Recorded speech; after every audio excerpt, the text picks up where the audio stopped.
Bonsoir, les informations pour ce jeudi 6 octobre.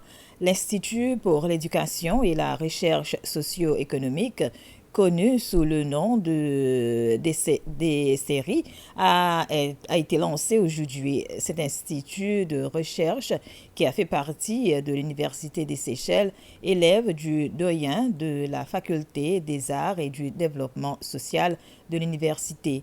Le lancement des séries par la vice-chancelière de l'Université des Seychelles, Joëlle Perrault, a eu lieu dans la salle de l'université sur son campus à Ansoyal.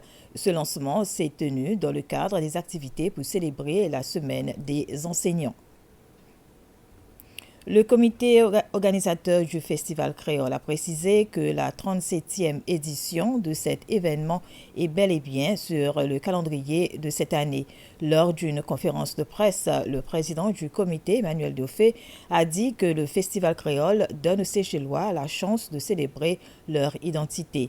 M. Daufé a indiqué que le comité est toujours en mesure d'acquitter des devoirs culturels que le pays a envers son peuple, l'un des travaux sur lesquels l'Agence créative Seychelles doit travailler est d'introduire des valeurs pour faire de la ville de Victoria la capitale créole des Seychelles.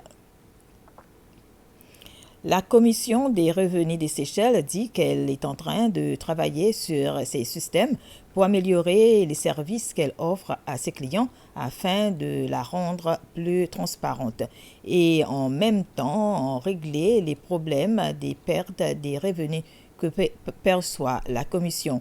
Les deux projets bénéficient du soutien technique et financier de l'Union européenne et ce dans le cadre du 11e Fonds de développement économique.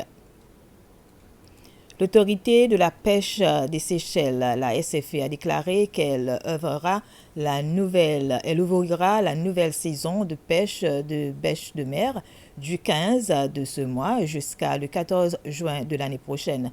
La SFE dit avoir pris la mesure suite aux évaluations concernant le stock de l'espèce et aussi suite à des rencontres qu'elle a tenues avec les parties prenantes aux pêches des bêches de mer.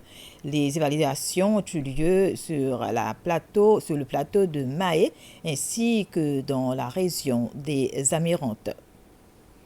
La SFE a reçu un bateau qui doit être utilisé dans le secteur de l'aquaculture. Il s'agit d'un don de l'Union européenne.